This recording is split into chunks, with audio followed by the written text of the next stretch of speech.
My ladies and my lords, when we broke, I had drawn attention to several features of the Clift House of Lords judgment, and there is one outstanding issue from that, which is my Lord Carnworth asked about what was the provision that was in issue, essentially, in that case.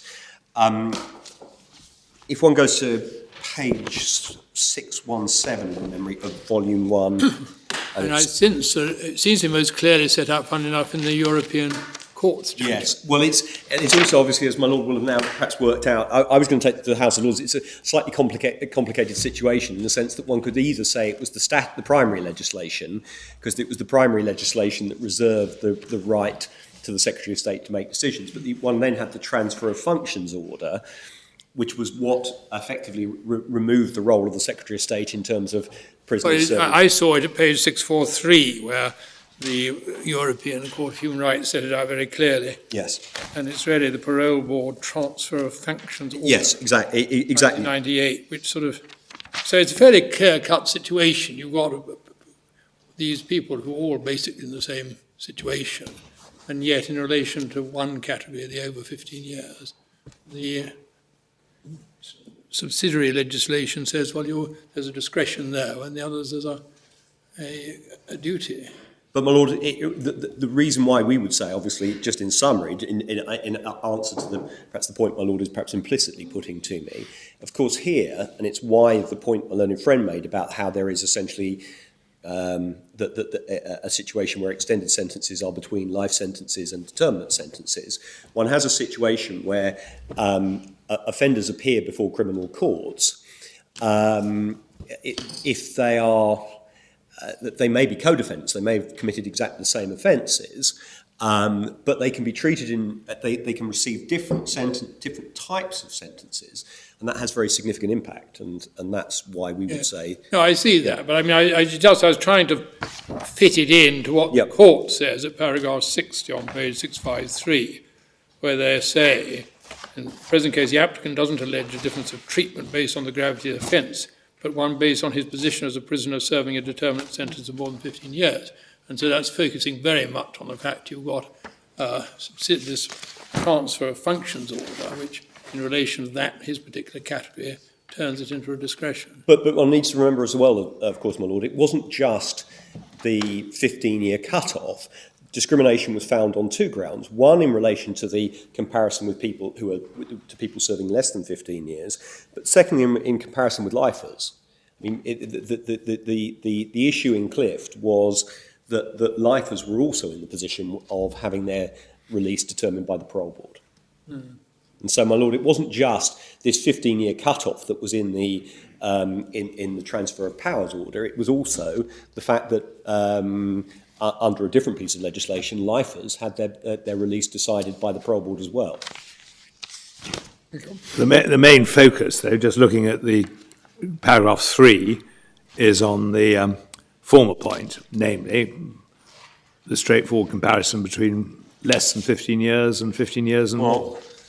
I'm not sure in terms of, if one goes to, for example, the Strasbourg Court, I'm not sure that's necessarily that's right. what I was reading, Strasbourg Court. Well, paragraph 3. If one goes to paragraph 73, which is what I was thinking about, in terms of the court's analysis of whether or not there was a violation of Article 14, the court quite clearly started by looking at the position of lifers, as one sees in paragraphs 74 and 75 in particular, because in some senses it saw the position of the discrimination between determinate prisoners and lifers most difficult to justify, because it saw that lifers were in a situation where they might be presumed to be the highest risk and were being released by the parole board, whereas determinate prisoners weren't.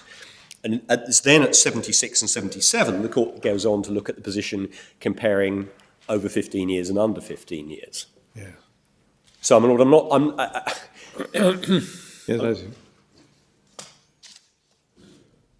that's why I'm saying I'm not sure that's necessarily.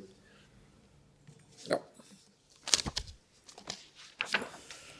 Well, as we've got Clift in the European Court Open, it was where I was going to go to. I was going to look at the court's analysis of status, But can I just make one point before I do that, which was really why I went to the House of Lords judgment a moment, rather before lunch. Of course, this isn't a situation where the European Court of Human Rights was faced by a decision of the House of Lords that said there is some key feature of our domestic law that means there is no violation of the European Convention. If Lord Bingham and Lord Hope had seen this judgment, one suspects they would have expressed a degree of sympathy with it, because they were concerned, quite clearly concerned, about why being a life sentence prisoner, for example, did not amount to a status. Clift is worth looking at the whole of paragraphs 55 to 63. I'm obviously not going to go through them now, because it is quite clearly a very careful and considered analysis of the case law. And indeed, it makes many of the points that my learned friend accepts are principles established by the European Court of Human Rights. For example, it makes the point that other status has generally been given a wide meaning. Paragraph 56, a principle that my learned friend accepts. Perhaps the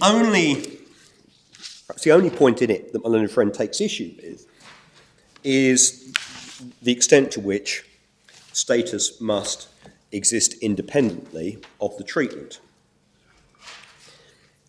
Now, my learned friend takes issue with this, but the first and perhaps most important point I'd make about this is it's actually very unclear, and my learned friend may well accept this, as to whether or not the court needs to determine that issue in this case. My learned friend suggests that the court may not have reached a firm conclusion on that, and in my submission, that's consistent with Doherty, where the where this court applied the rule or applied the approach of concluding that treatment must exist independently, but didn't suggest that Clift was wrongly decided. And there's good reason in my submission for that approach. In Clift, it wasn't the sentence that was being challenged, the status.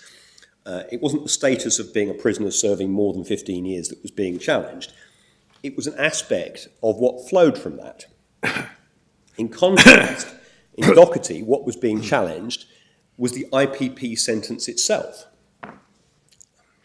And so, in Doherty, and I may come back to that, the status was essentially being challenged as being discriminatory. Here, we don't argue that an extended sentence, if an extended sentence means a sentence intended to address prisoners who pose a particular level of risk, is inherently objectionable, or that an extended sentence per se breaches Article 14. What we argue about, obviously, is an aspect of that, or one of the consequences of that extended sentence, and it's the 2/3 point that we argue about. And so, in the same way, as one can see in Clift, what was being argued about was not effectively a status that essentially was the treatment, because what was being argued about in Clift was a 15-year sentence in circumstances where the treatment was essentially a decision by the parole board, by the Secretary of State. In this case, we're not arguing effectively that the status is the treatment. The status is essentially the nature of the sentence, it's the extended sentence. The treatment is essentially the fact that you don't get out after 2/3. What's also, though, important about paragraph 60 is that paragraph 60 does include a clear statement by the courts as to the reason or the purpose of Article 14. In the last few lines in Article 14, where the court talks about how the purpose is to ensure that where rights are provided beyond the minimum, they're applied fairly and consistently, is important, because it feeds into a passage of the judgment that my learned friend didn't take the court to, which is paragraph 62. And paragraph 62 is important as well, because paragraph 62 is where the court recognises that one has to look at status in the context of the complaint in question. And because Article 5 is so important, it is important, potentially, that status is flexible enough to look at complaints about arbitrary distinctions being drawn as to who is subject to early release and who isn't. And that's important because it goes back to the points I made earlier this morning or just before lunch rather, about the sort of examples of co-defendants. I drew attention to several examples of situations where the treatment of co-defendants would appear to be unfair. The Divisional Court was clearly concerned by inconsistent and unfair treatment of defendants.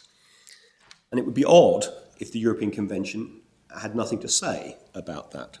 And that in my submission is what underlies the approach in paragraph 62.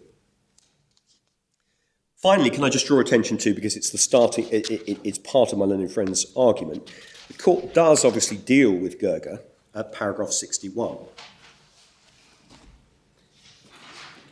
It also deals with Budak. And it explains those cases on the basis that they were concerned with differences in treatment based on the gravity of the offence. But it distinguishes those cases because Clift was a case where the gravity of the offence was only one of the factors that essentially a sentencing judge needed to take into account. And that distinction applies here.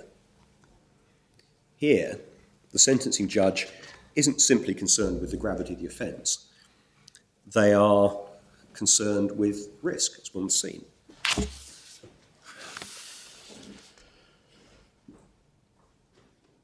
But if in substance, in the Clift type case, they seem to have seen the situation as one of a spectrum. Less long and longer sentences, and then finally indeterminate sentence. And they seem to have expected that the consequences of each would flow because they seem to have treated all of them on this simple spectrum. I think in the present case it said it's not a question of spectrum. It said that there are various offences targeted in different ways, triggered in different ways, and it's not just a spectrum of length, it's a whole range of considerations applying to each offence separately, so that you can't put them on the line and simply compare the consequences. Well, my Lord, firstly, I'd make the point I've already made, which is actually that in submissions at points, my learned friend, I think, did expressly say that the extended sentence falls somewhere between a life sentence and a determinate sentence. And there's a good reason for saying that. If one had, in my submission, which goes back to the domestic system that I drew attention to, if one has an offender before one as a sentencing judge, and it's someone who's committed a serious offence, and there's also a suggestion that the offender is dangerous, one looks first as to whether or not to impose the life sentence. And if one has committed the most serious offences and one is a sufficiently high risk, one gets a life sentence. If one hasn't committed an offence of that seriousness, so that one doesn't justify the life sentence on the basis of the seriousness, but one's still a risk, one gets an extended sentence. And if one isn't a risk, one gets a determinate sentence. And that's why the examples of the co-defendants work. Because one can have a situation, it's easy to anticipate situations where one has co-defendants who are perhaps equally culpable, but pose different levels of risk, and that results in different sentences. And so one sees the spectrum to the extent, to the extent that's a helpful analogy, one sees the spectrum works here as well. It's the same, it's effectively the same group of offenders who are being treated in different ways dependent on factors of both seriousness of the offending and risk. An extended sentence only follows if a life sentence is ruled out.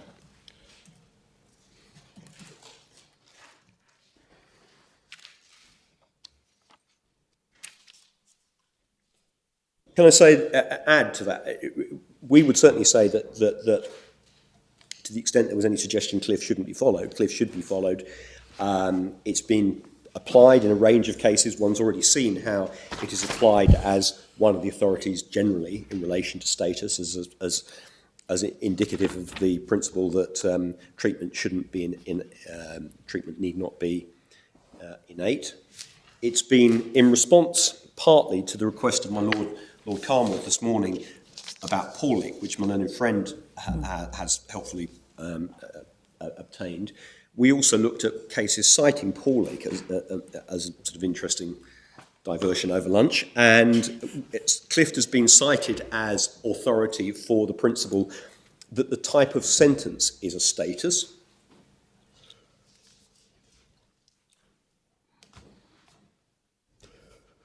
The Grand Chamber, I can deal with this very quickly, in Kamtokku,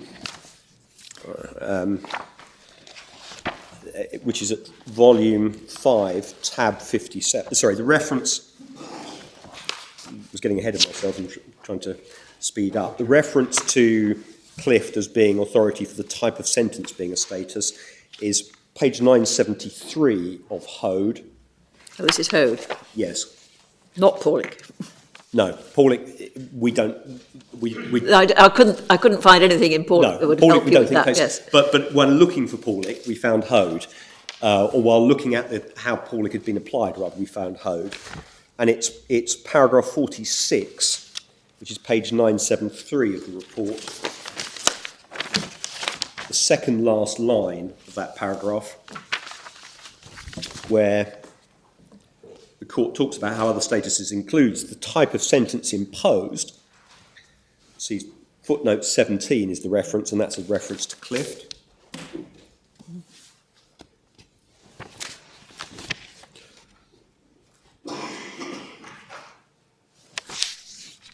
Mind you, these are the same guilty men, aren't they?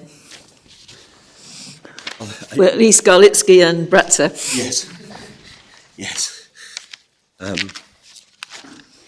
One sees in Kamatoku at paragraph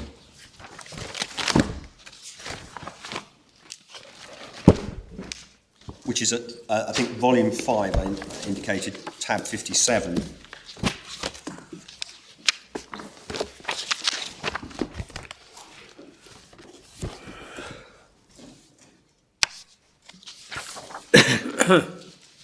Paragraph 56, and I accept this is in a different context, it's looking at whether or not these matters fall within the ambit.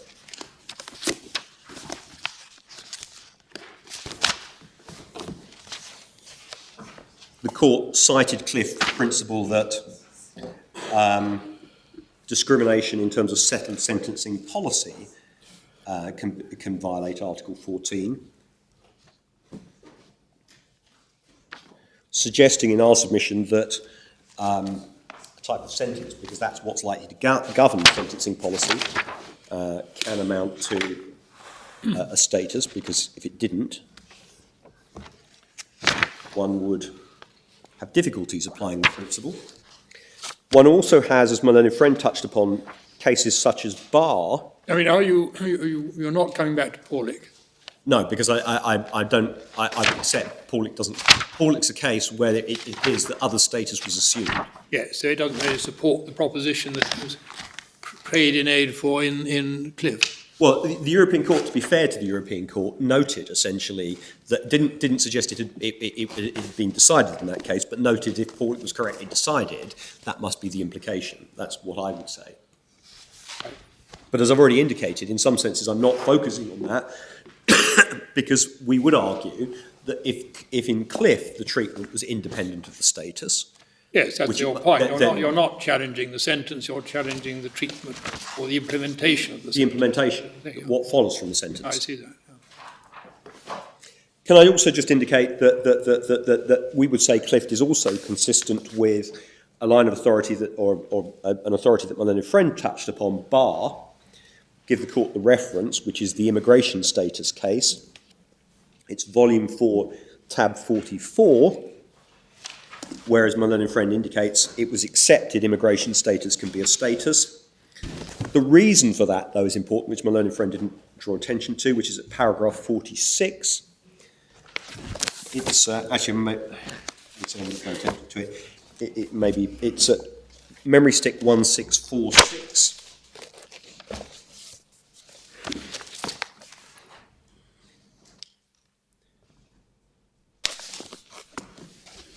And it makes the point immigration status can be a status because a status can be one conferred by law.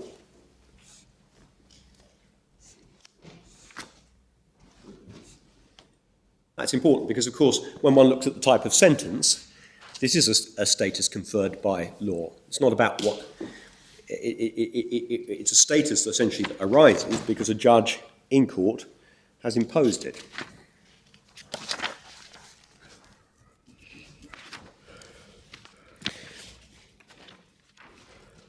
Gerger, my learned friend's response is to rely on the prison cases. He relies on Gerger. Gerger, I think I've already addressed.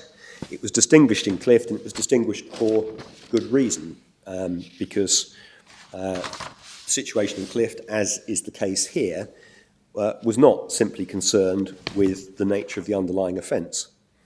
One could be in a position where one committed identical offences and received different types of sentence. Perhaps more significantly, my learned friend relies on Minter. Can I take the court to Minter, which is volume 6. I should say, just in passing, I'm not going to mention Budak because Budak essentially is just a restatement of Gerger. Minter is volume 6, tab 62. Page. Sorry, memory stick, page 2276. Sorry.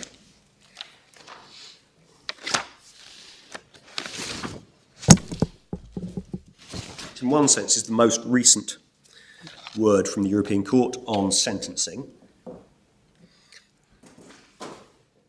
Paragraph 68 is where the court indicates that Clift didn't assist the applicant in Minter. It explained Clift on the basis that it was concerned with the categories of prisoner depending on the sentences imposed. In other words, that might be regarded as a slightly long-winded way of saying what was said in Hode, which was Clift was concerned with the type of sentence. My learned friend rather then goes on to emphasise these words. However, in the present case, the different treatment complained of did not concern the length of the applicant's sentence, but rather the different sentencing regime applied to him, and these are the key words, as a consequence of new legislation.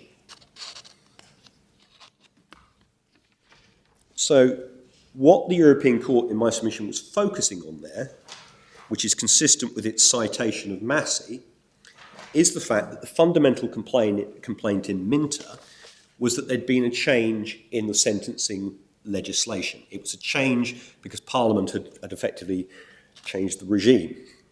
And the European Court and the domestic courts have consistently been unwilling, perhaps for understandable reasons, to find a violation of Article 14 when there's been a change of sentencing policy. And Massey is exactly on point in relation to that. Massey is unsurprising, given it's cited as authority for that. Massey is in the supplementary bundle. It's tab 4.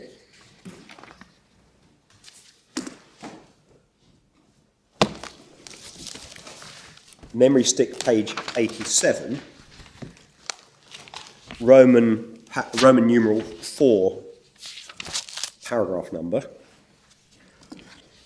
It's effectively 6 lines from the bottom of the page.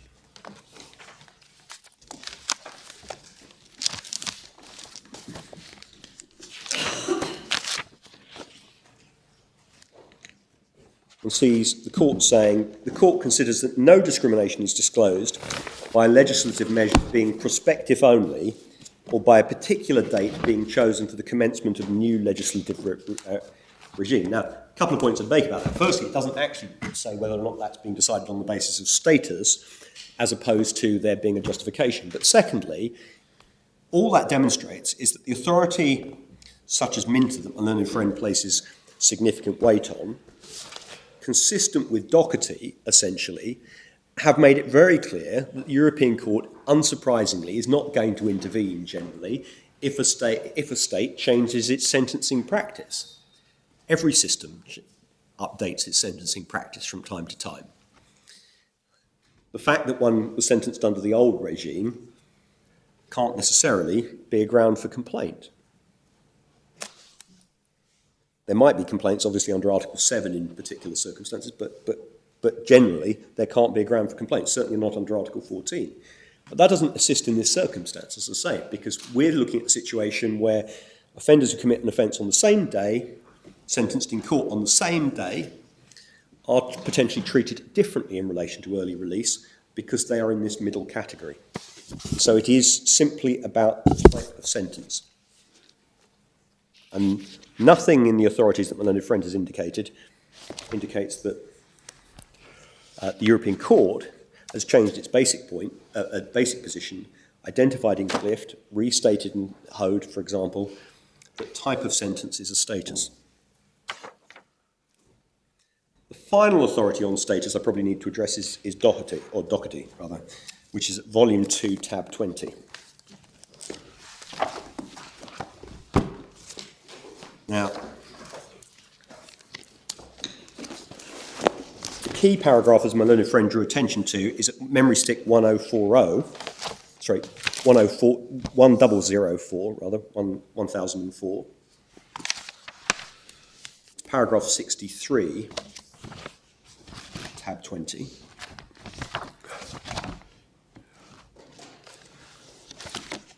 Now, the first point I'd make is that paragraph 63 does not purport to suggest that Clift is wrongly decided in terms of what it decides. Indeed, it effectively purports, particularly where it says this was not the case in Clift, to distinguished Clift. Now, there are two grounds of discrimination that were relied upon in Doherty. The first was the individual's status as a convicted person prior to the 3rd of December. Unsurprisingly, in light of the authorities I've just drawn attention to, by letter F, the court rejected that, essentially on the grounds that it was clearly justified that there was a difference in treatment when you changed the regime. The other status that was relied upon was the status as an indeterminate prisoner. Now, the court in Doherty distinguished Clift on the basis that relying on status as relying on a particular regime, essentially, was relying on one's treatment as a status. Now, in Doherty, that might have been a significant problem, because what was being challenged, essentially, in Doherty was the IPP sentence itself. One sees that from paragraph 1 of the judgment. Now, in Doherty, there was a real problem, potentially, as to whether the status had to be independent of treatment. Because, as I say, the status relied upon was an IPP prisoner, and it was said that the imposition of an IPP sentence was a breach of Article 14. Now, that argument was clearly held to be different to the argument in Clift, because, as I say, if one looks by letter E, the court says it cannot do so if the suggested status is defined entirely by the alleged discrimination. That was not the case in Clift. Now, the reason for that goes back to the point I made earlier in my submission, which is there may be an issue about whether treatment has to be independent of status if one is challenging the sentence per se. If what we were challenging here was the extended sentence, then whether Clift is right to say treatment needs to be independent would be an issue. But as I've already indicated, we're not saying that. We're not saying you can't have an extended sentence to deal with risk. What we're challenging is one aspect of that, an important aspect of it, but it's an aspect that actually, on the face of it, doesn't actually relate to risk. Because even on our version of events, at the halfway point, the individual would still have to demonstrate they were low risk before they could be released.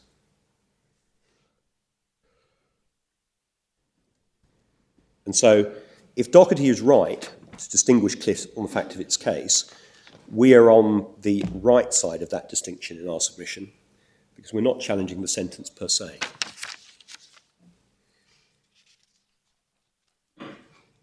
The final point that I'd make before doing this is that one shouldn't lose sight of the basic point that my learned friend conceded at the start, which was that when looking at status, one should bear in mind the other aspects of the test, and we do submit, ultimately, this is a situation where there are obvious unjustified unfairnesses in the way people are treated in relation to their liberty. Turning to the issue of analogous situation,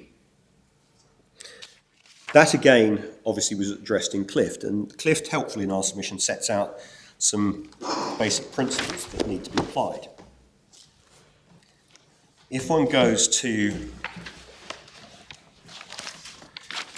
Volume 1, Tab 3, the European Court of Human Rights judgment,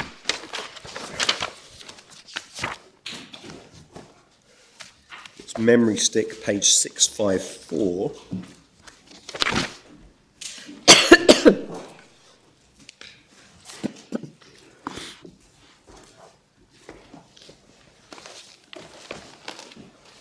The European Court starts by setting out, perhaps unsurprisingly, that what's required to be in an analogous situation is that one should be in a relevantly similar situation, and sees that the last line, or last sentence rather, of paragraph 66. And that has to be right, of course, because if one was in an identical position, there wouldn't be any difference in treatment.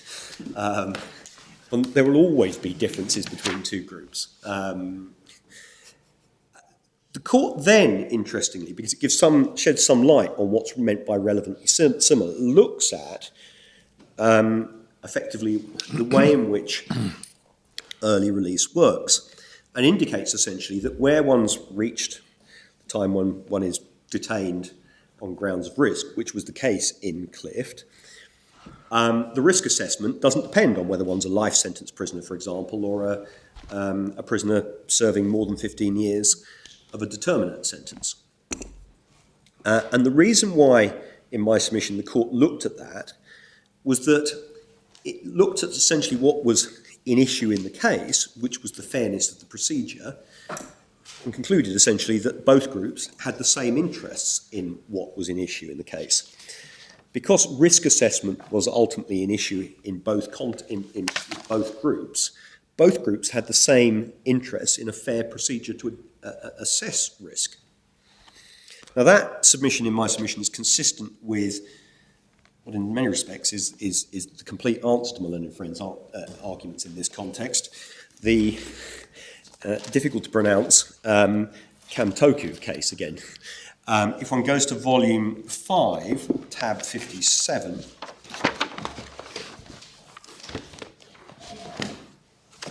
it's memory stick, page 2151.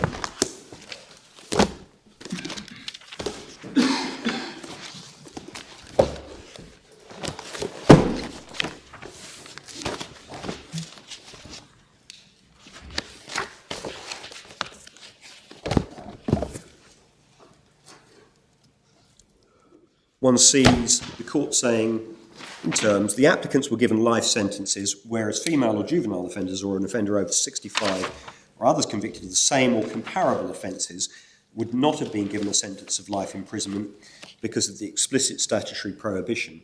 It follows that the applicants were in an analogous situation to all other offenders who'd been convicted of the same or comparable offences.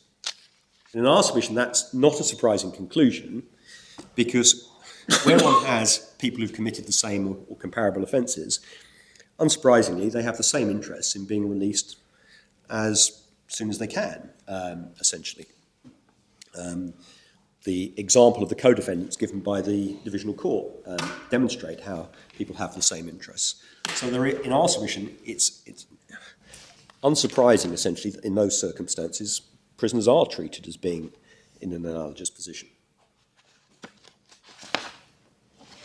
Of course, our arguments in this context, or our arguments about rather analogous situation, are not merely supported by judgments of the European Court of Human Rights. They're supported by the Divisional Court, but they're also supported by the Divisional Court in the case of Foley.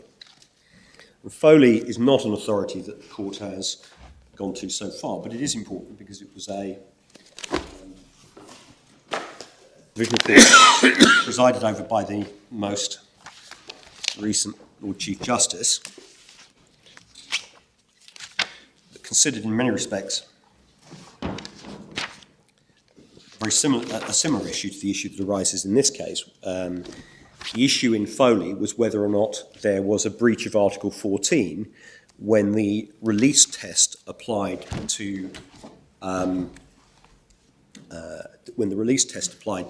determinate sentence prisoners was a more demanding test, a test that was more difficult for the prisoner to meet than that was applied to life sentence prisoners. And unsurprisingly, in some senses, the Secretary of State advanced similar arguments to those advanced by my learned friend to argue that essentially indeterminate sentences were a different type of sentence. Paragraph 71 is the Divisional Court's answer to that, which is at Memory Stick 1203. Which volume was that, please? Sorry, it's volume 3. Sorry, what was the Foley sentence? Was it Foley was a determinate prisoner. determinate? Yes. A normal determinate prisoner who was arguing that the release test applied in their case when they'd been recalled was a more difficult one for them to satisfy. Release after recall. A release after recall, Yeah, yes. that's... Sorry, my lord. Sorry, my lady, rather.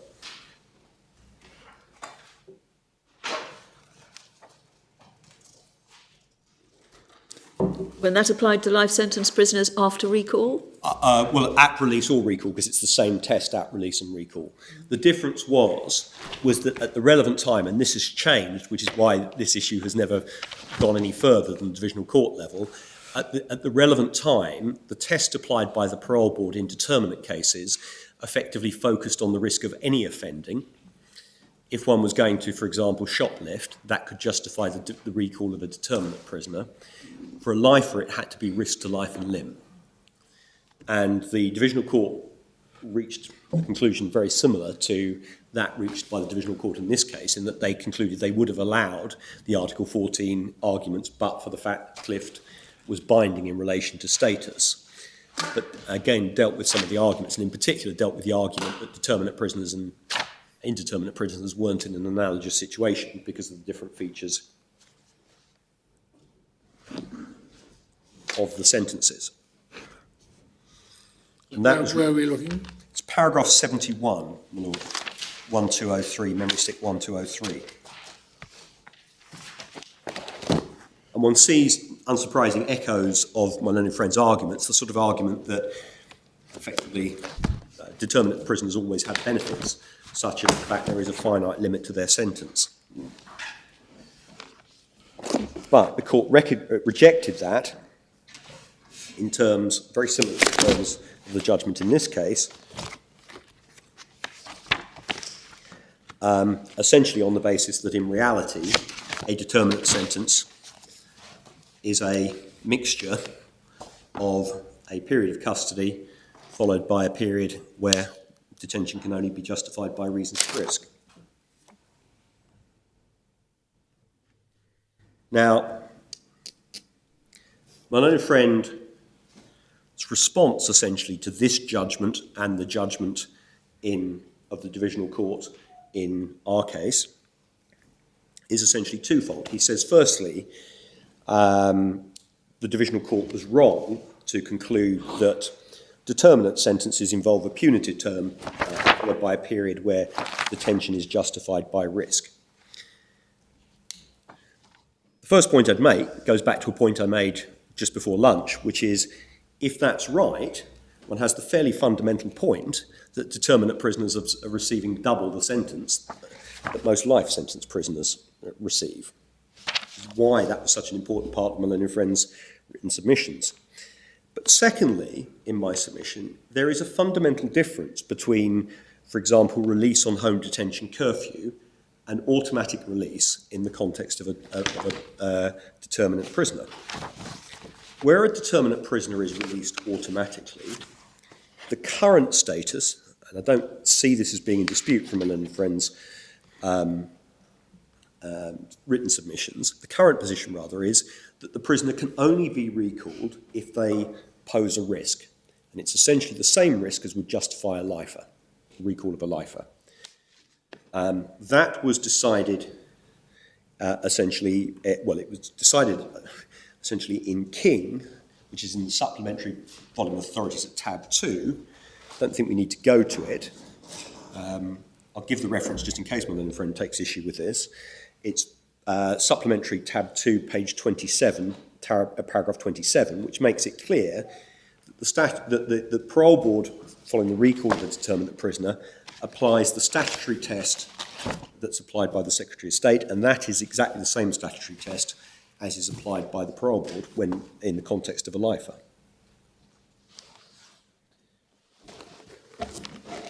Now, that's the position at the halfway point. In contrast, the other schemes for early release that the learned friend identifies, such as home detention curfew, are much more discretionary. Home detention curfew, to use that as an example, is essentially a sentence where there is a discretion to release before the point in time where the prisoner is entitled to release. If one goes to volume 1, again, tab 1, page 431,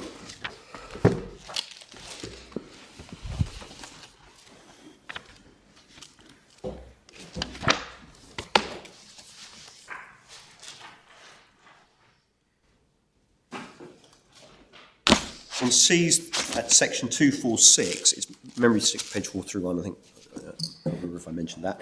One sees at page 246 the discretion, and it clearly is discretion, to release a prisoner 135 days before the requisite custodial period. The requisite custodial period is the halfway point, the point at which there's automatic release.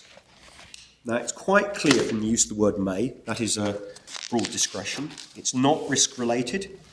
The fact it's not risk-related is clear if one goes to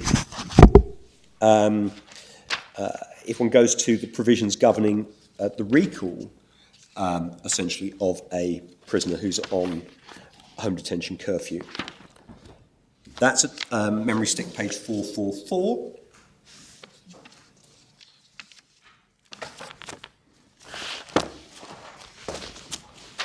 And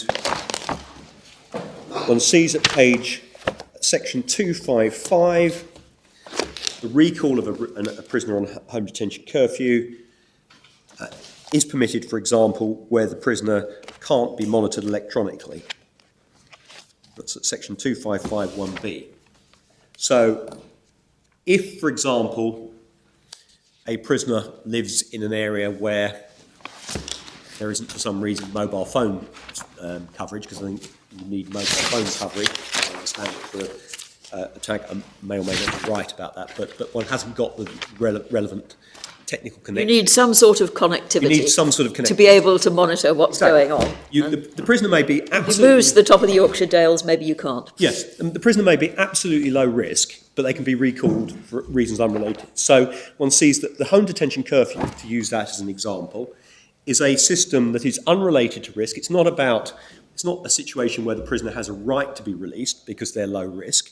It's a situation where there's discretionary release, but it can be taken away for reasons not entirely unrelated to the conduct of the prisoner. It can be taken away. So home detention curfew doesn't change the basic point the divisional court was making, which is that the structure of a determinate sentence is you get to the halfway point. At the halfway point, you have a right to be released, and you can only be denied that right if you pose risk sufficient to justify recall. Similarly, my learned friend draws attention to early removal, but as the statute makes clear, that's at section 260, it's page 470. I don't think I need to go to the case law on it, probably because the statute is clear. Subsection 4, page 470, the purpose of removal, under early removal, is to enable the person to be removed from the United Kingdom. So it's essentially a way of enforcing immigration control. Again, one doesn't have a right to be early removed, it's a discretionary power that allows the Secretary of State to enforce a removal early. So again, one sees that the basic point being made by the Divisional Court in both Foley and this case is not undermined by these schemes. The final situation that Merlin and Friend draws attention to in his written case is the custodial sentence for prisoners of special concern. I think it's how it's expressed, which is at section 236A.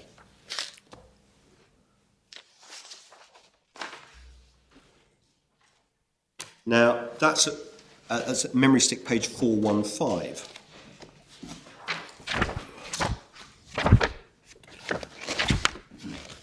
This is a relatively new sentence.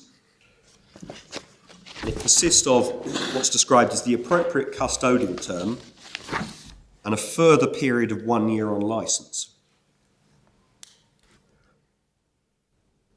Now, my learned friend says the custodial term, by the way, just before I sort of move on to submissions in relation to it, is defined in subsection 3 as being the term that ensures that the sentence is appropriate.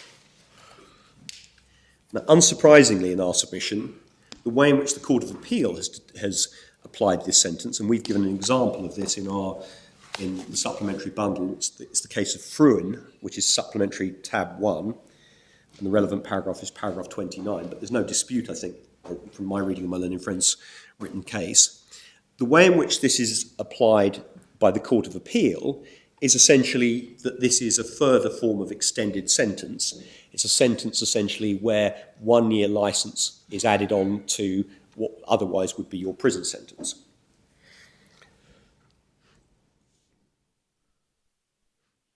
And that makes sense because it would otherwise be a fairly odd situation where these prisoners who have particular concern had their custodial term reduced, essentially so that they could spend longer on licence.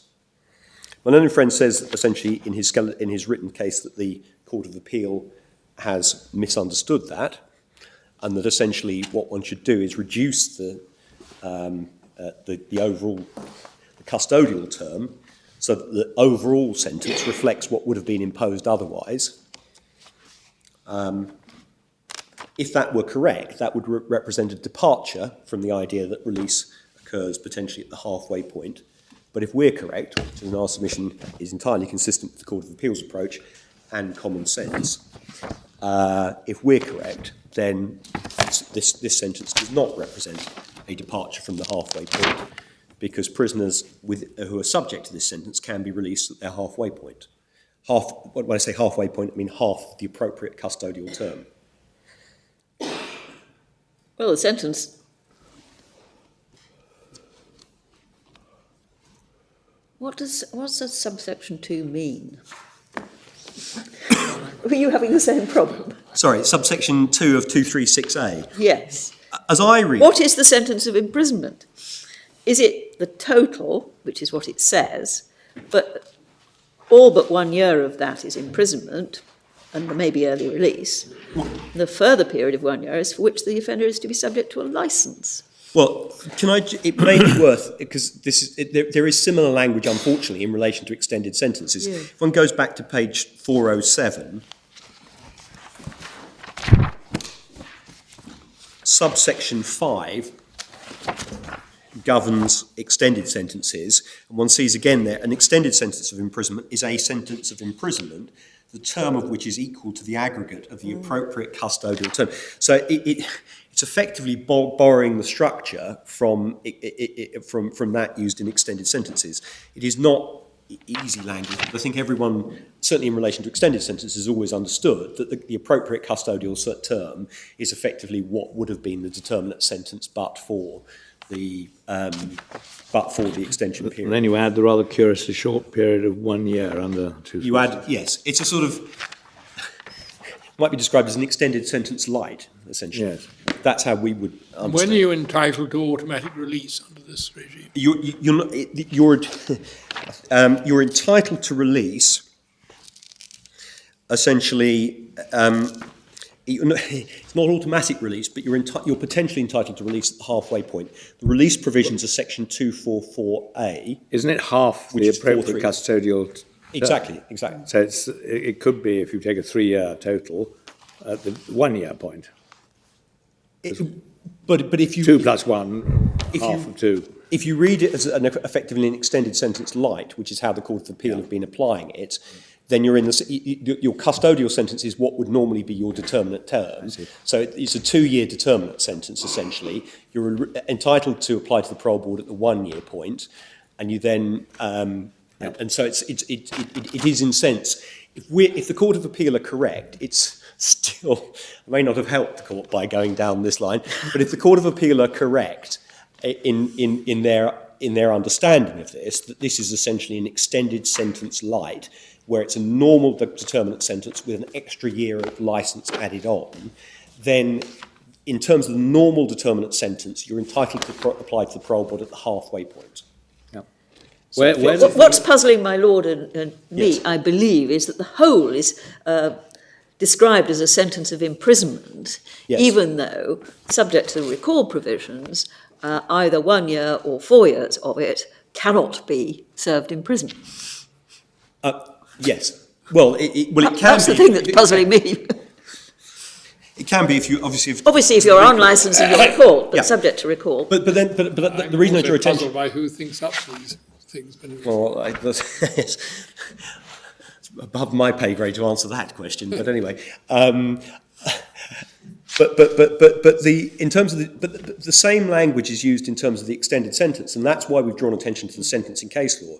The sentencing case law proceeds on the basis, perhaps unsurprisingly, that in reality, whatever the language used is, where one has one of these section 236A sentences, what as a sentencing judge you do, essentially, is you decide what the determinate sentence would have been had section 236A not applied. You impose that sentence. The prisoner is potentially going to be released at the halfway point of that, but you then impose an extra year on top of that. And the reason it's clear from, the way the Court of Appeal have dealt with this, they've had problems because judges have missed this provision. And so the Court of Appeal have been faced with a problem where judges have imposed sentences that haven't included this extra 1 year. And so they've had to think, do we reduce the custodial period, so there's the 1 year, or do we just ignore the 1 year in those circumstances? And the Court of Appeal's solution is to ignore the 1 year because it says effectively it's obviously important you continue to serve your custodial term. we don't have to decide whether they're right or wrong. No.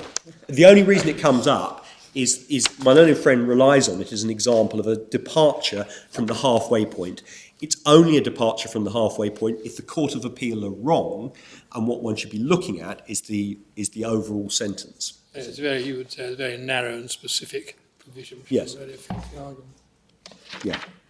Where does the respondent deal with this point? You were referring to their argument. The respondent deals with it at memory stick page 92. Yes. Sorry, there's another reference to it as well, because that's where I've got just looking for the other reference, where I got the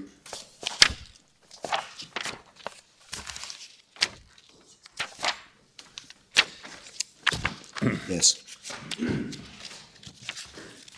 Sorry, it's, if one goes to paragraph 67, sorry, page 67 rather, memory stick page 67.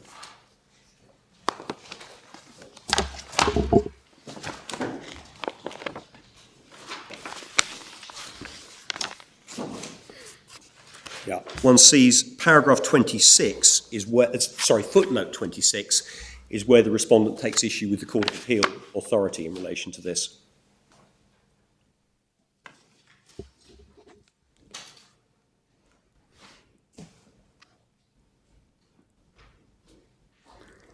And then over the page, effectively, one sees, well, at the end of paragraph 20, which goes over the page, one sees the position of the respondent is that the notional determinate term is reduced, essentially, which is where they take issue with the... And so that the court also has the full reference. That footnote, which takes issue with the Court of Appeal's approach, refers to a case which is cited in the argument of the respondent as DF 2016 EWCA Crim 561. That is also known because it's been reported as Fruen, Fruen, which is reported in the weekly law reports, and that's at tab 1 of the supplementary authorities. While we've got the supplementary authorities, I'll just give you the exact references, because it's paragraph 29 and 30, so we've got it there, of the supplementary authorities, which is supplementary memory stick page 11. One sees in the particular the problem that was grappled with by the Court of Appeal in Fruen, which is what to do where a judge who should have imposed a Section 236A sentence had imposed just a conventional determinate sentence. And the issue was, do you reduce essentially the determinate sentence, so there's the extra period on licence, or do you ignore the extra period on licence because the person should effectively carry on serving the appropriate custodial term? And the Court of Appeal solution was to ignore the licence period, because otherwise the prisoner wouldn't be serving an appropriate custodial sentence. As I say, at the risk of sort of prolonging this point, my learned friend's point essentially is this is a departure from the halfway point, point, because the effect of having to add the 1 year licence period is that essentially it reduces the period, the point, it means the prisoner gets out earlier. That only works essentially if the custodial term is reduced as a result of the additional 1 year. That wasn't the approach of the Court of Appeal, and it's not the approach of the Divisional Court in this case. The Divisional Court said essentially one adds the 1 year licence on top of what would otherwise be the term. As I say, that's consistent with common sense, because it would be fairly surprising if Parliament was wanting to release early these prisoners who are described as prisoners of particular concern. They're of particular concern because of the offences they've committed. Exactly, yes. That's what makes them of particular concern. Yes. And I think Schedule 18A lists those offences, which are... Schedule 18A lists those offences. Yes. And they are offences of some concern. Yes, yes. So, I mean, the approach of the Court of Appeal, as I say, is entirely consistent with common sense. And if that approach is right, then this sentence is entirely consistent with what we say the general rule is. You're released at halfway through what would be your normal determinate term.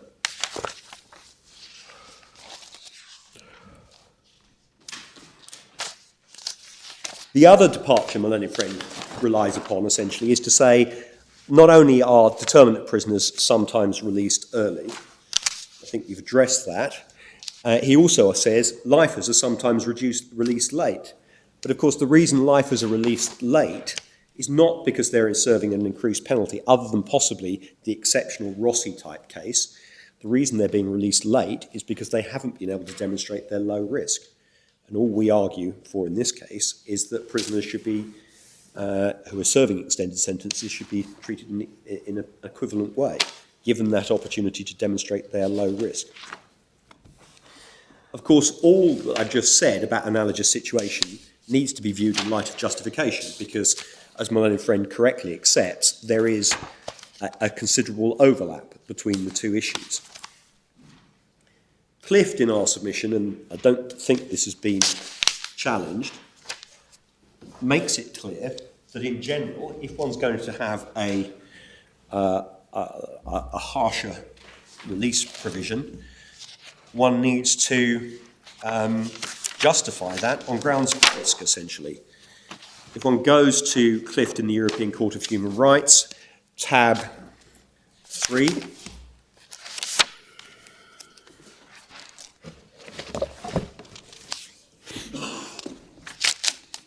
in memory stick page 656,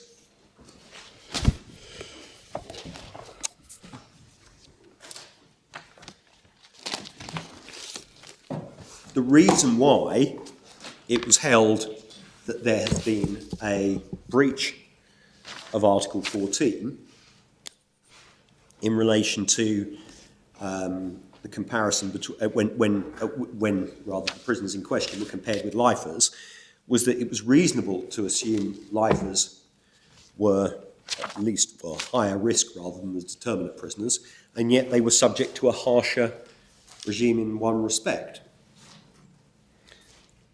I should say in passing, that is also it's important to recognise that is an answer, at least in part, to my learned friend's arguments that one needs to look at the package as a whole. Extended sentence prisoners are better off, my learned friend says, than lifers because ultimately they can't be held indefinitely. That would, of course, have applied in Clift. If one had said to a prisoner, you have a choice. You can either have a life sentence where you may be held indefinitely, or you can have a determinate sentence where you can still be released, but the Secretary of State, rather than the parole board, will decide on release. I very much suspect that every prisoner would have said, well, I'm not having the life sentence, I'd rather have the Secretary of State involved in my case. One wouldn't say that overall a sentence of, say, 30 years imprisonment was harsher than a life sentence for the reasons indicated. But what the European Court focused on was the particular approach to release, which required the Secretary of State to be involved, and it held that one aspect of the treatment amounted to a breach of Article 14. And that one aspect, it concluded, wasn't justified on any legitimate ground because it only applied to prisoners who were neither the highest risk or the lowest risk, essentially. And that's what paragraph 75 is about. While one has that open, it's also important to recognise, because my learned friend has emphasised the margin of appreciation, paragraph 73 does recognise that states in Article 14 terms enjoy a significant margin of appreciation. But the last line of paragraph 73 emphasises that where one's looking at a complaint that domestic measures have resulted in detention that's arbitrary, that margin narrows, unsurprisingly, partly for the reasons already indicated, which is that Article 5 is obviously a key article of the Convention. And that's again important here because if Clift, which was about the procedure, concerned essentially liberty, here liberty is even more directly in issue because we're in a situation here where someone cannot be released at the point they would argue they may be entitled to. So we would say that the margin of appreciation point needs to be viewed in light of paragraph 73 of Clift and the importance attached to liberty. Clift has been followed both by the Divisional Court in this case and by the Divisional Court in Foley. In both cases, the court was of the opinion that one couldn't justify essentially a situation where it became more difficult to obtain one's release in circumstances where one wasn't, where the reasons why one couldn't obtain one's release were unrelated to risk. Now, can you just help me on one point? Yes. We assume that release at the half, or the potential for release at the halfway mark, is a valuable commodity. How often does it actually occur in practice? I mean, when do lifers get released, bearing in mind the parole board's requirement to be satisfied of safety? No idea off the top of my head. I think there are, I mean, I'm not sure whether there are statistics for that. I suspect there are they may well be internal statistics because from memory, I think I've seen them in witness statements produced in other litigation. Right. It may be that the Secretary of State needs to or can identify that. Clearly, it's going to vary. I mean, some prisoners, as one is aware, what one in my submission. But just looking at it as an average, it may be that it was felt that 2/3 was not much different from what in practice happens as an average. But my Lord, if that were the case, I mean, my lady raised the point that, of course, where one brings an Article 14 case of this nature, there's almost always two ways of dealing with the problem. One is to level down and one is to level up. And if it were thought that effectively, if one had a situation, one can conceive of a situation where one has, if one takes my learned friend's point that extended sentences are in the middle, and if one had a situation where for lifers who were being sentenced to life sentences because of danger and extended sentences because they were all a group who had been identified as being dangerous, they would not be entitled to release until 2/3 because Parliament's view was essentially you're not going to reduce your risk until 2/3. That would be, I'm not saying that would necessarily fail as a claim because one would still have an argument as to whether or not that genuinely was a risk-related measure or whether it was actually an increase in penalty. But one could see that one had a situation where that might make sense. The problem you've got here is that you have a dangerous offender who appears before the court. They are a dangerous offender who has also committed the most serious offences. They get a life sentence. They can be released at the halfway point. They haven't committed such a serious offence. They only get released at the 2/3, or they can only apply at the 2/3 point. And there is no logical, in our submission, there isn't no logical linkage there, and that's the problem. So my lord's point might work if you didn't have this situation where lifers were in a different position. I mean, that, in some senses, goes to really what's at the heart of the problem in my submission from a learned friend's point of view. My learned friend emphasises that obviously these are high-risk prisoners, but there's no evidence at all that it's inevitable that because of their risk they couldn't be released at the halfway point. The fact that lifers are potentially released at that point is inconsistent with it. And there's no evidence, essentially, that the parole board is in some senses incapable of assessing risk in these particular circumstances.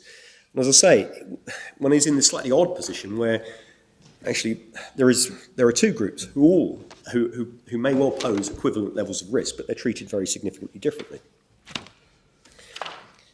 Now, my learned friend, in many respects, focused, perhaps unsurprisingly, given what I've just said, on the total package, and said, well, ultimately, extended sentence prisoners may well be in a better position in some respects than lifers because they are entitled to automatic release at some point in time.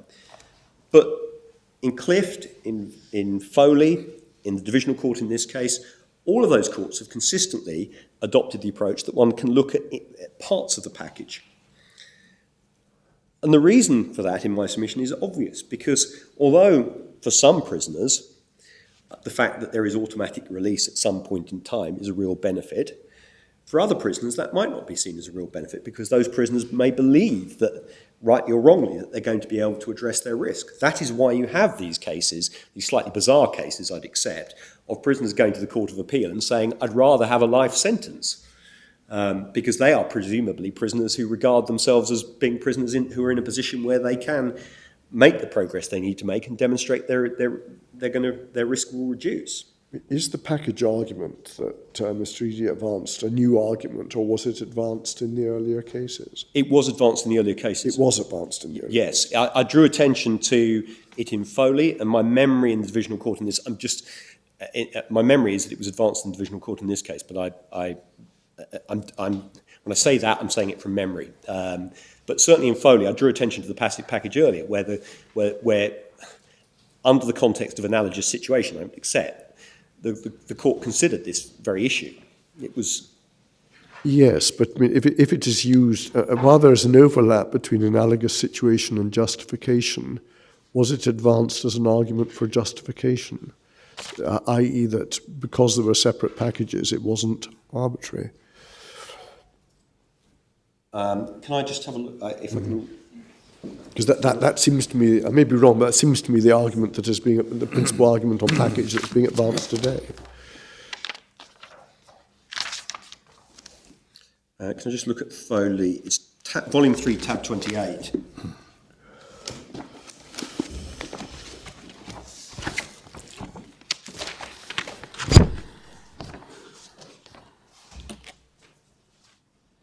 It's paragraph 71, memory stick, page 1203. And that's certainly in relation to analogy, I think. It is in relation to an analogous situation, but one sees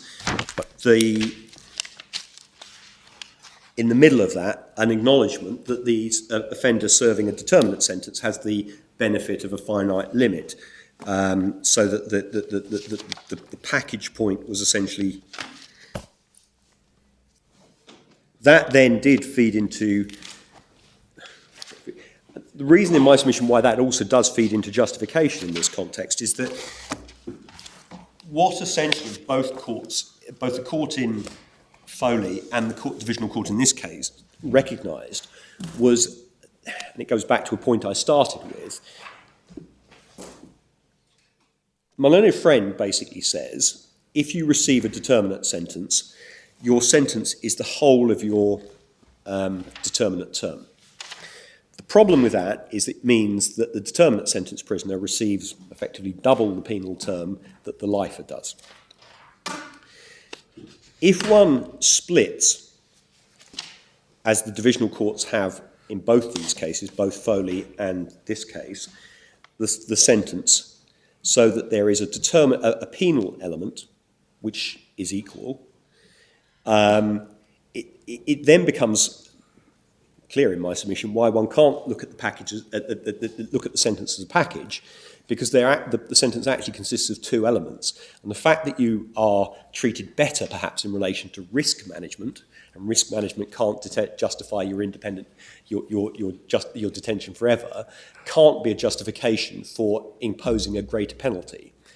But that's effectively, if one starts from the point that the divisional court did, of saying there is a penal element and then a risk element to a determinate sentence, where one ends up, if one follows my learned friend's arguments to its natural conclusion, the penalty goes up because one receives less by way of risk management, and that, in my submission, can't be right.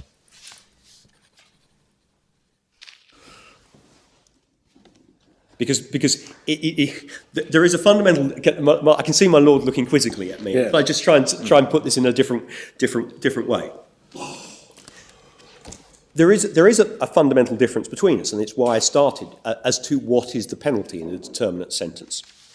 My learned friend says the penalty in a determinate sentence is the whole of the sentence. Now, the problem I highlight with that is that means that your penalty is double when you receive a determinate sentence that you will receive in most life sentences. Double in the sense?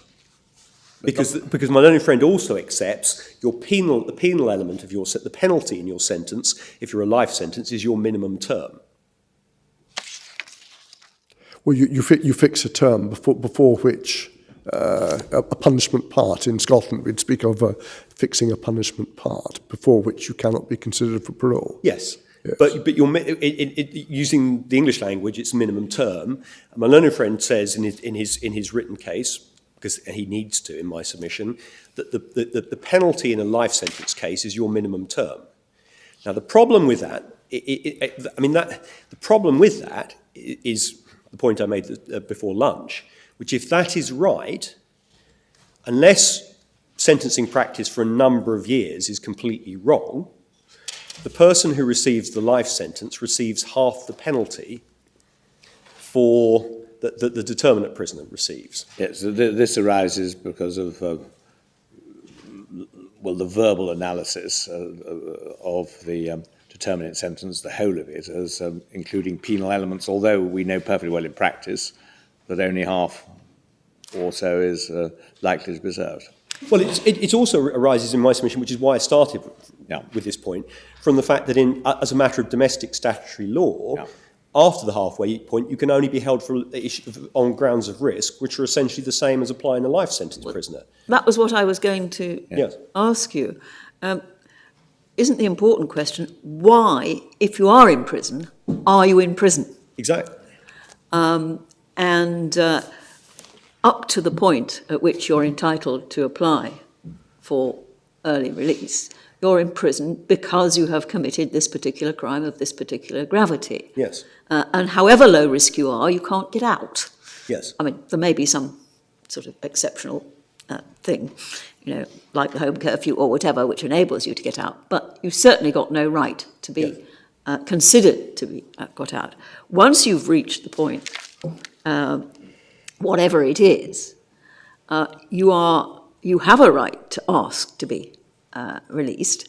And so basically you're being kept because you are considered, or you have not yet not been considered, it's a better way of putting it probably, to be a risk. Yes. So there are two different reasons for the two different bits of your imprisonment. I think that's your point, isn't it? Absolutely, absolutely. And that's what the Divisional Court has consistently concluded. And that's why looking at the package is as a whole is a flawed approach, because it's essentially saying, well, you'll have a greater penalty element. Well, if one looks at, can I start again? I was about to make the key issue is this period between halfway and 2/3 point. One can look at that as being penalty element. If it's the penalty element, you're receiving a greater penalty than either the life or the normal determinate prisoner. If you look at that as risk management, how is it related to risk when it's automatic and you may or may not pose a risk? And the lifer gets that opportunity to demonstrate they are no longer at risk. And that's the problem. That's why looking at it a package doesn't work. It fails to focus on what is the actual reason for this particular... And it can't be justified on the simple basis of dangerousness and increased probability of a risk. Well, it can't, because you've got people in the life category who may pose exactly the same risk, but who, because in fact they've committed a more serious offence, get put into the lifer category. Yeah, but no doubt it was thought in practice, if they proved to represent a risk, they would remain in longer than the 10 years unless they'd been remarkably successful in courses and so on. Whereas many lifers are not dangerous in that sense. Maybe a one-off crime de passion. But even if the lifer who's in that, I come back to the point. Excuse me, are we not talking about discretionary lifers? I'm talking about the serious offence lifers, the one who meet the same statutory Not test. the mandatory lifers. Not the mandatory lifers. Right. If you're in that, it's important in some senses to focus on the serious offender categories, the ones who get life because of the operation of the statute. Yeah. They meet the same risk test, but they've committed a more serious offence. Do they meet the same dangerousness test? Yes, that's the point I made. Yeah. Yes, right at the outset. Yeah. Yes, I can, my lord. I can give my lord the reference if one wants. If one goes back to volume 1 of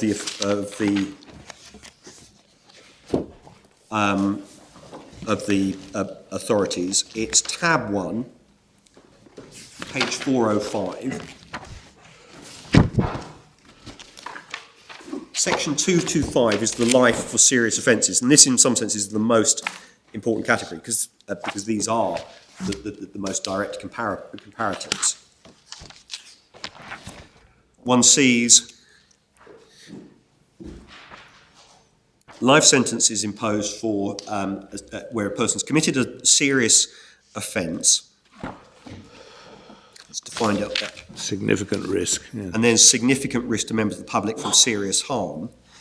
And then the additional requirement in subsection 2 is seriousness of the offence justifies the imposition of life sentence.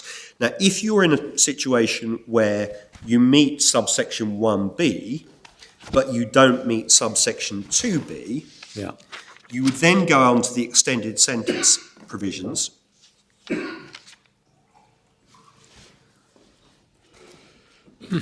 Which are at 407, 226A.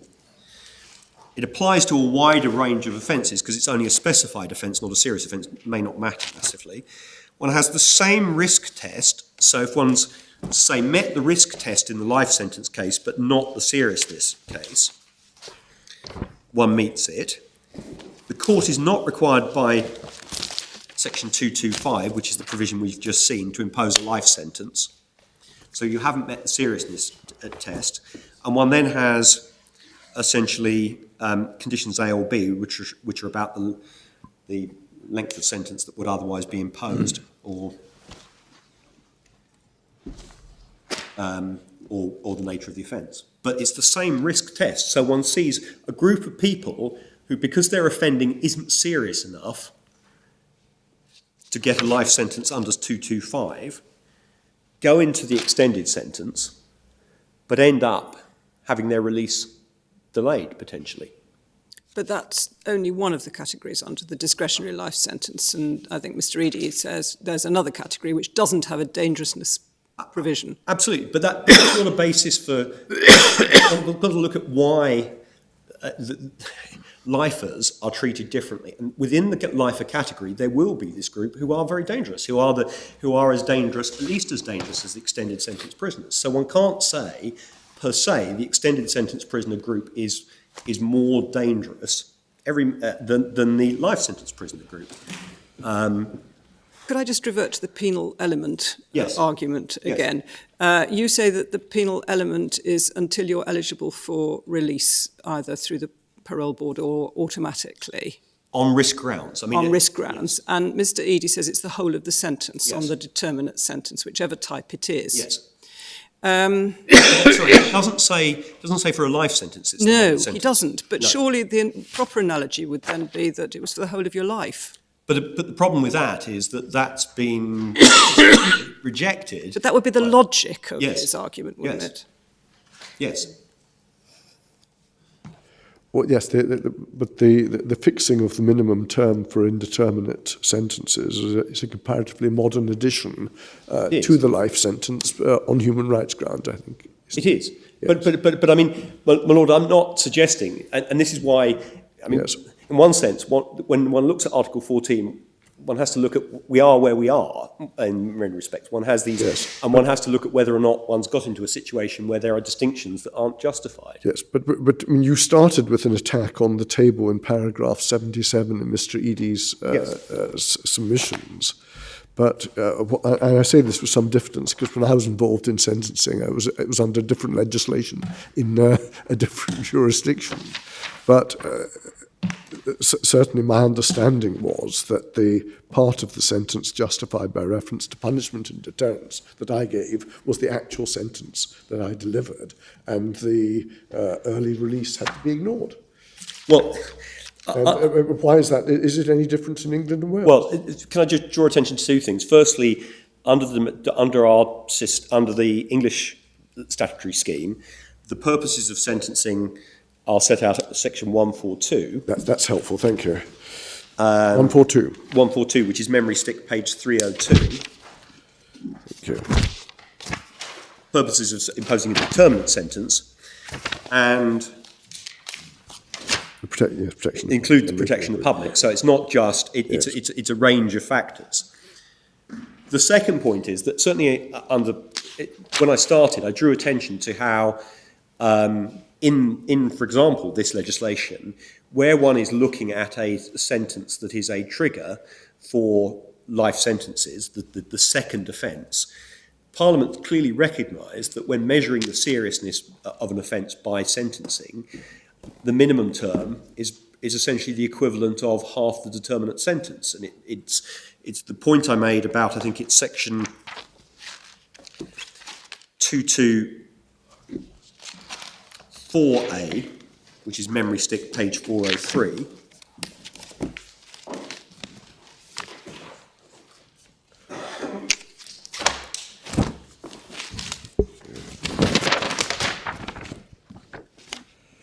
And it's subsections 5 to 8.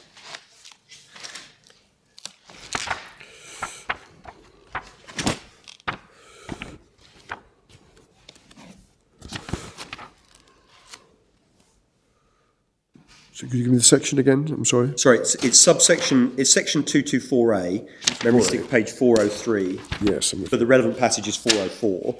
Yeah. And just to remind the court, this deals with the previous sentence that is a trigger essentially for an automatic life sentence where there's been a second offence. And one sees there, subsection 5 deals with life sentences, the trigger is 5 years. For other sentences, all other sentences, the trigger is 10 years. And so one sees when Parliament is looking at effectively how one measures the seriousness of offending by a sentence, it equates the minimum term to half the determinate term. If that makes sense, my lord. So one sees what has for some time been practiced in England being reflected there. Yeah, Parliament is recognising Recognising. this is the real world, this is how things work. This is the real world. And my lord, were that not, I mean, I'm not suggesting sentencing judges should suddenly say, well,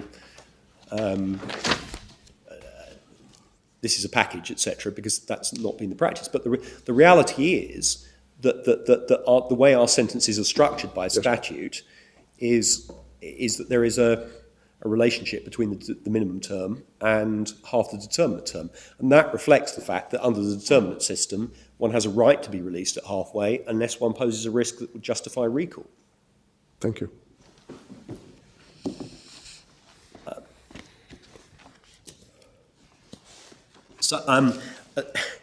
Getting back, I think I've basically finished.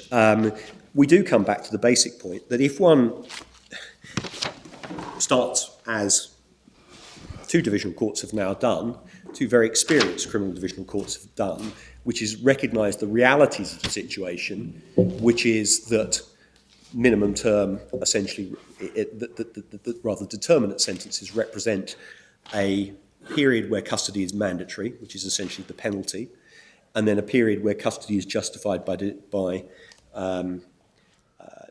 risk. If one recognises that is the reality of the situation, one recognises that in all but extended sentences, essentially that means that the prisoner gets out at half the determinate term, or half the equivalent of the determinate term. One sees that the position in relation to extended sentences is an anomaly, an arbitrary. Unless I can assist further. It would appear not, Mr. Southey. Thank you. Mr. Pobjoy, do you have anything to add? Sorry.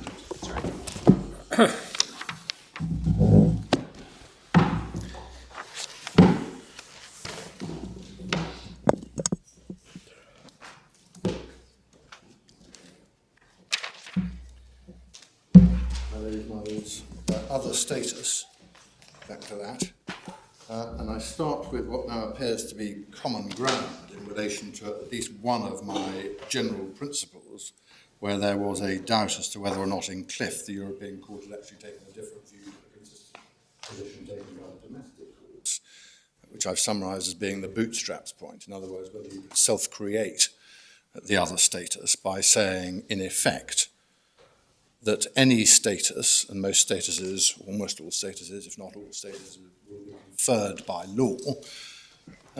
So, on my learned friend's logic, almost any status that you can identify will qualify as other status as long as it has a legal basis. But that's the essence of the bootstraps argument. We now have common ground, at least, that the Paulick decision, which was the decision cited and relied upon by the Strasbourg Court in Clift, as an illustration of the difficulty with that principled, as we submit, approach, doesn't actually support that proposition. And it doesn't support the proposition because, as we know from paragraph 51 of Paulick, other status was simply assumed. It was agreed by both of the parties. One can, I suppose, have a theoretical debate about whether it was even, on the facts of the case, an example of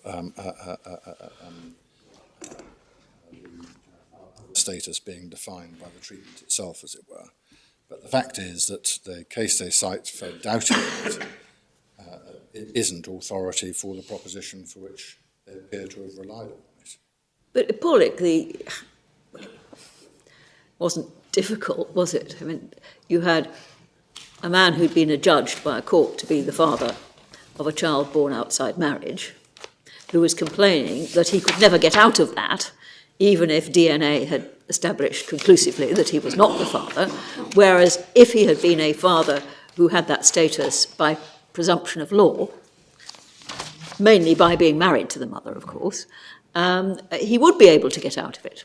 So two different father-type statuses, one adjudged by a court and one by operation of law, different consequences. So the consequences did not define the problem in that case anyway. No.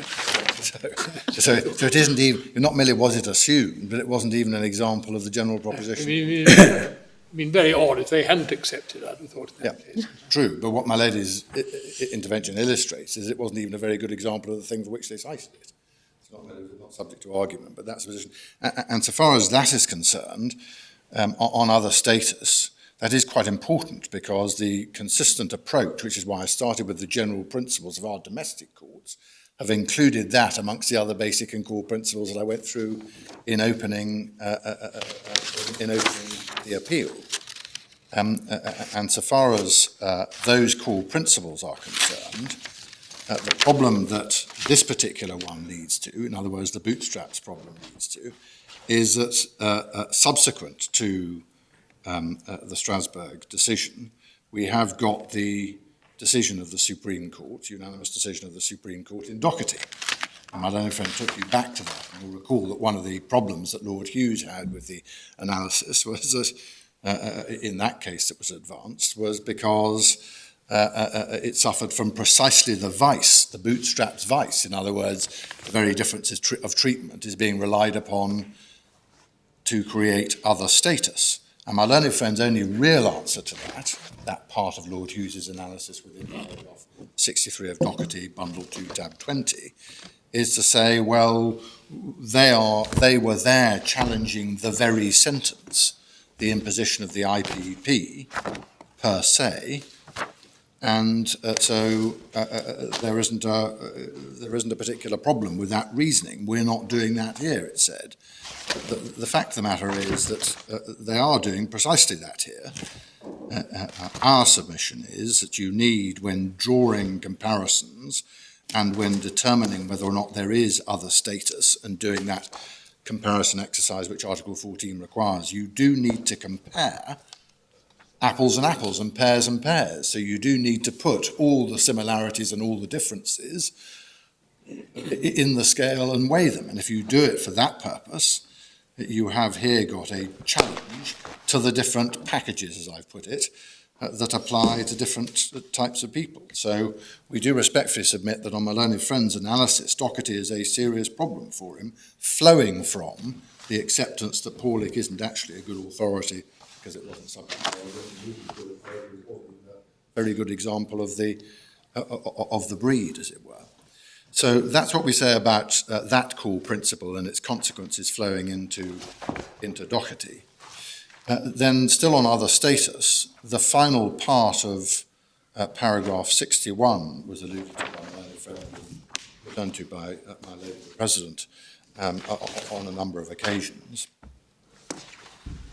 And we would respectfully make these submissions or directed submissions in relation to that final part of paragraph 61 of Clift, and the distinction which you'll recall, which appears to be drawn between seriousness of offence and risk, by way of explanation of some of those earlier cases, including in particular Gerger, the Grand Chamber decision.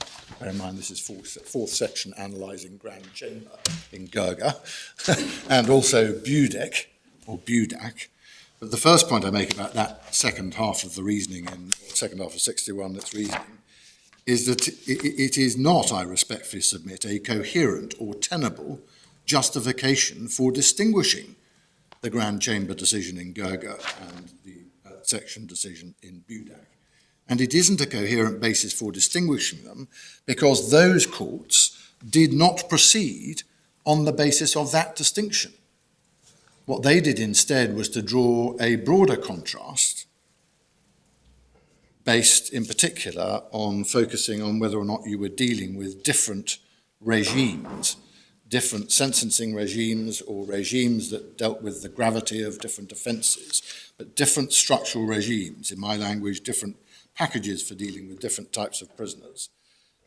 And they did not found their reasoning or their conclusion on a distinction which presumably would run across the distinction they actually drew between, as it were, the underlying penal philosophical basis for particular elements of that regime, namely seriousness versus risk. So it is not a good justification for distinguishing the cases that they did. But even if that is not so, the fact of the matter is that the European Court has now returned to Clift itself, and it has not taken Clift as establishing a proposition of that kind. If one looks at the Minter reasoning, the most recent judgment of the Strasbourg Court, they've treated it, that is, Clift, as being about length of sentence, pure length of sentence, and they've distinguished that from a position where you have, as it were, different elements of the criminal conviction and or sentencing and or early release set of provisions, a different regime. That's the distinction that was focused on in Minter, and that postdates Clift.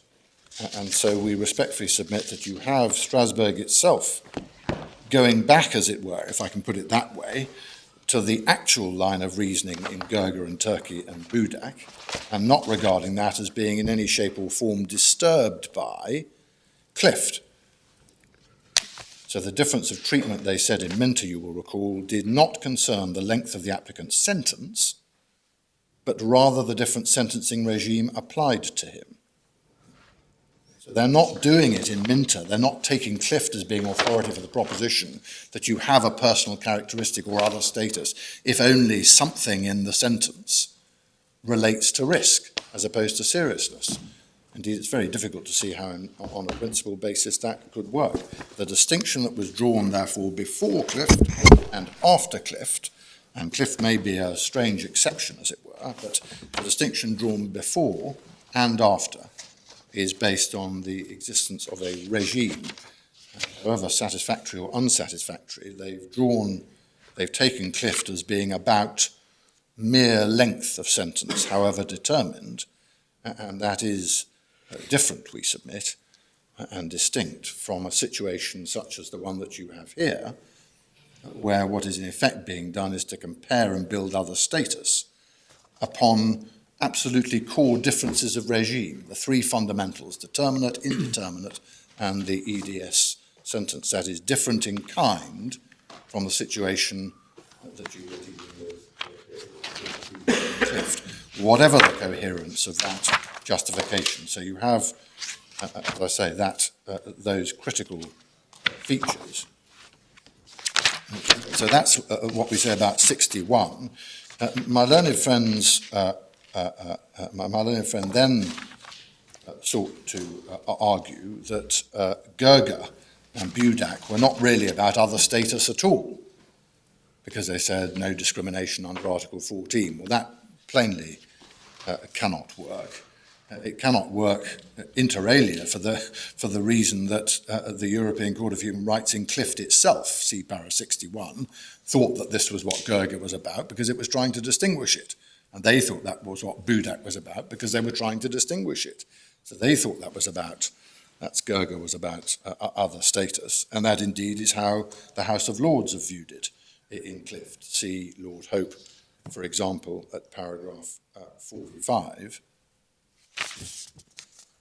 And whilst one is there and on the same theme, we do invite you, when you go back to Clift in the House of Lords, to read with some care the entirety of Lord Bingham, paragraph 28, because he is there drawing what we respectfully submit is exactly the distinction that existed before Clift and now in Minter exists after it, which is the difference between, as he put it, length of sentence and the gravity of the offence, or as the Strasbourg Court have put it, mere length of sentence and the applicable legal setup or legal regime.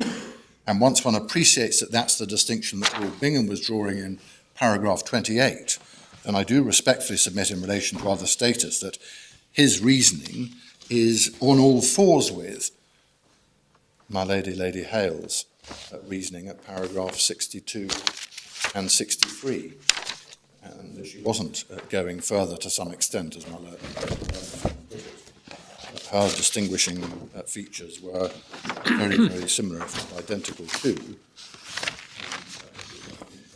Bingham distinction, which we respectfully submit has clear echoes into the Strasbourg case law. So for all of those reasons, we do respectfully submit that the answer to other status is clear in our case. Turning to analogous situation, my learned friend on a pure analogous situation point said that the analogous situation was created because, in effect, prisoners have the same interests, as he put it. I think what he meant by that was the same interests in release.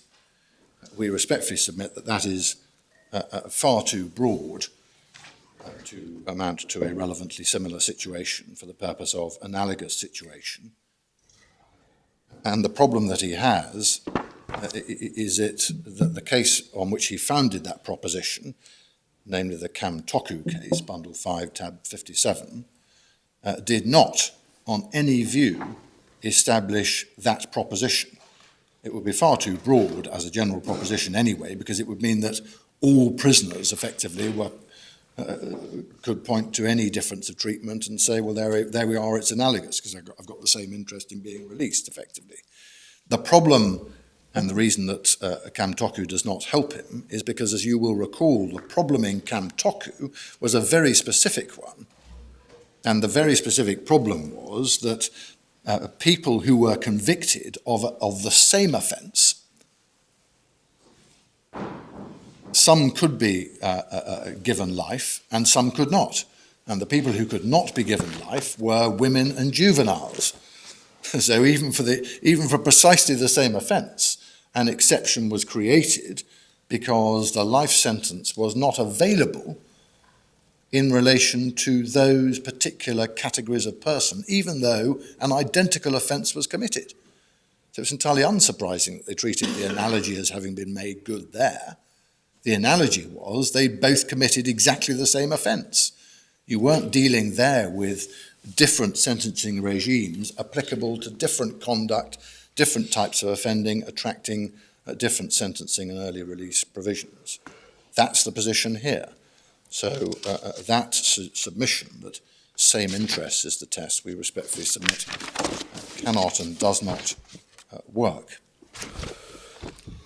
So far as as it were, crossover points between analogous situation and objective justification are concerned, my submission is that one cannot sensibly, when approaching justification in particular, or analogous situation, if you will, simply split out from the package of measures that are applicable to particular types of prisoner, as one's doing here, one feature of the package and then say, well, there we are. It's going to be justified in all its relevant respects. The fact of the matter is one needs to view, we submit, all the features of the packages, including the differences that apply. And so if one's looking, for example, in relation to lifers, we know that there are a major set of differences between lifers and EDS, which are applicable to their treatment. They've got no entitlement to release at the end of any determinate period. They are always subject to dangerousness and risk. They're always subject to the parole board being their route out. They are on life licence forever. And it's in that context that those release provisions need to be viewed. And it's on that basis that the comparison needs to be drawn with the EDS prisoners. They are not subject to those two features which render the life sentence a more serious one. And even if one views it from the other end, so far as lifers are concerned, we know that EDS prisoners will serve before eligibility for release 2/3 of the determinate part of the sentence. But we also know, and this is built into the structure of the legislation, that the legislation does not set the tariff period for lifers at half. True it is that that is the norm, whether one takes the Rossi case or one takes the active as yet not brought into force legislative provisions. It is for the court to make a judgment about whether or not it should be a half or 2/3. And of course, part of the confusion that arises is that, and one needs to be clear about this, when setting the tariff, courts are required under the statute to take into account the early release provisions. So they're required to take them into account for that purpose. But my Lord Hodge was right, both in Scotland, but also in England and Wales, that in relation to the determinate sentence prisoners, if that's where you're doing your comparison, they are to be ignored. To some extent, that creates a coherence within the legislative regime. But my point for this purpose is that whether you look at the downsides for lifers or whether you look at the period of the tariff, there are these major differences, and one can't simply extract an element and compare and then say it's arbitrary or not justified. So we respectfully submit that the package approach is the right one. Just a minor point of detail in relation to Rossi. I don't invite you to go back to it now. But my learned friend said, oh, well, Rossi is a very suspect case, establishing that you can grant in exceptional cases, or you could set the tariff at more than half, as it were. Rossi is in Bundle 2, tab 21. The relevant page for this purpose is 1011. And the relevant paragraph is 23. The short point being, my learned friend said, it's a suspect case because it involves double counting. That was a submission that was precisely made to the Court of Appeal in Rossi and rejected for the reasons they gave in paragraph 23. So that distinguishing of Rossi does not help. Is the package approach undermined by there being different reasons for a person being in prison? As a point I think my Lady Hale put my friend towards the end of his submission. My answer to that and my submissions on that are that that doesn't undermine the package, doesn't do so because it is appropriate for Article 14 purposes to look at all the elements that are in play, all the differences and all the similarities, and then you make the judgment about arbitrariness. I'll come back to the precise test in a moment, but one makes that judgment across the comparator groups, having regard to all of the similarities and all of the differences. And perhaps the uniqueness or the strangeness of some of the parts of the sentencing regime that we're dealing with is that they don't, in the legislation, split out the philosophical penal basis. True it is that the courts have developed, as it were, the punitive aspect as applying to, I summarise, but the determinate part of any sentence, and then dangerousness and risk apply. But in relation to EDS and that type of sentence, those elements are to some extent blurred.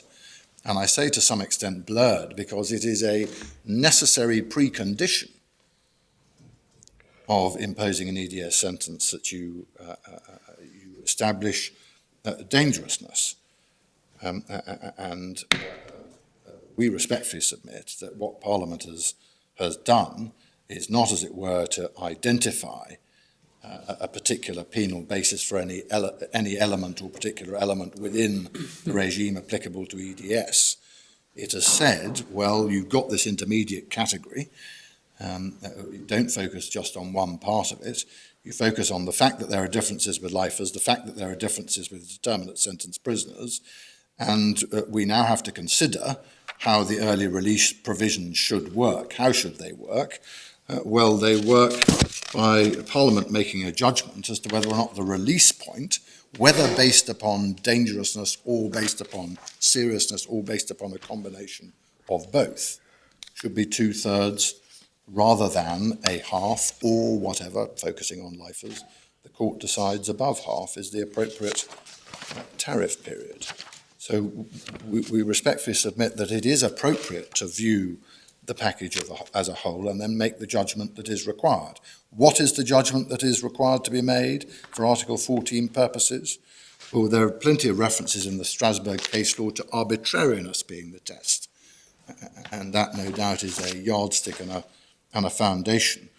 But you will recall that is used, as it were, alongside the well-known in other contexts concept that we see precisely from paragraph 73 of Clift in the ECHR, which is whether or not the distinctions that are drawn, whether or not the comparison in question is manifestly without reasonable foundation. I want to go back to what that means. You've considered that on a number of different occasions recently in case law arising out of DWP's business. My learned friend's only real riposte to manifestly without reasonable foundation and the margin that that implies or imports is that there is in fact, as it were, a clawback, he says, in the final sentence of paragraph 73 of Clift, because they refer to the importance of liberty and needing to give close scrutiny where someone says that regimes operate in an arbitrary way. But nothing in the final sentence of Clift operates, we respectfully submit, to diminish either the seriousness, by which I mean the height of the hurdle for a claimant that manifestly without reasonable foundation implies, or the concept on which it is firmly founded, which is that in areas such as this, and by such as this I mean designing sentencing regimes appropriate for particular categories of offender, based on the gravity of the offence and the dangerousness that they bring with them, that margin is in principle a broad one, and in our domestic context is a broad one, not least because these are judgments that are made in primary legislation by Parliament. And the fact that they are made in primary legislation by Parliament leads to another point which is as well to bear in mind, which is that, as has been pointed out on innumerable occasions by this court, all legislation of this kind must by definition set general rules. So it isn't an answer to say, it isn't an answer to point, as it were, to the possibility of the case that one can see raising the most concern in a case of this kind. And I think my lady Black has referred to a couple of cases as well. Will there be prisoners who have been sentenced to life, where the tariff has been set at half, where they are not dangerous at the halfway point? And how does that work by way of comparison with the mandatory 2/3 for EDS prisoners? But my respectful submission is that legislation in this kind must apply to the generality of the groupings to which it applies. You can't have, as it were, super finely nuanced. The scheme, it might be thought, by which I mean the entirety of the legislative scheme that governs all three categories, is quite complex enough already without insistence upon that. It isn't any part of Strasbourg's insistence that the level of comparison should be at that level of generality or that level of granularity. Rather, legislation has got to make, as it were, general-based distinctions between the different types of regime, and that's precisely what ours does. My learned friend then submitted that that Clift, as I think as he put it, had been followed in the Foley case. He made that submission in the context of the submissions that he made in relation to justification. But we respectfully submit that that is a hopeless submission, because Foley was dealing with a fundamentally different issue at the justification stage, and it was dealing with a fundamentally different situation because the problem that arose in Foley was that the parole board was in effect considering whether particular prisoners continued to present an unacceptable risk. And the difficulty that the Secretary of State had on justification in Foley, if I've understood it correctly, was that there were two different tests, one more savage than the other, that were applicable to that identical issue. And so one can see why justification might have been extremely problematic for the Secretary of State in the context of the issue that arose in Foley, namely two different tests applicable to the same thing, in a nutshell. That is fundamentally different to the situation that we have here. Fundamentally different because you have got here Parliament designing different bespoke regimes and packages and consequences for different types of offender or offence. And so that is the answer. Foley doesn't lead you anywhere in terms of justification in our context, given the fundamentally different nature of the issue that arose. And one can quite see how in Foley, the package argument wouldn't and couldn't work.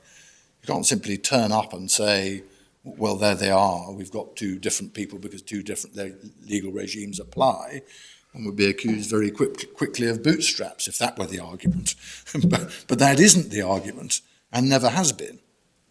The package argument, therefore, simply wouldn't run and doesn't run and didn't run in Foley.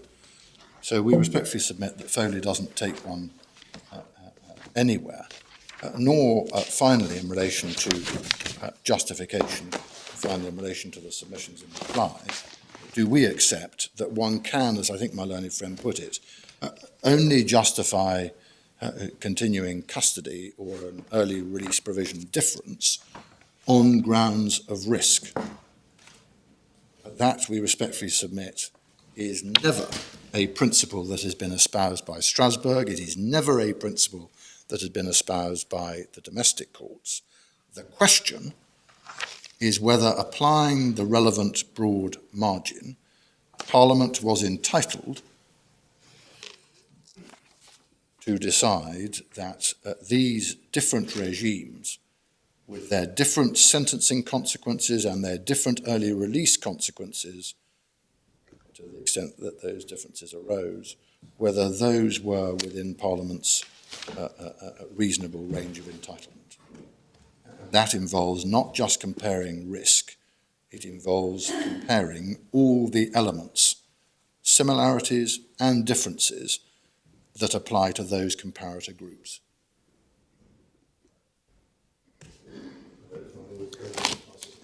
As regards a determinate sentence, after the halfway mark,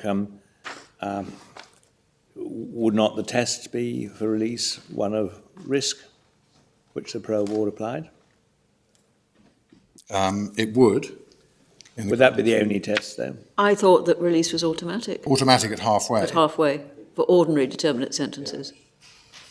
Yes, sorry, no, go to a better example then, to a discretionary life, for example.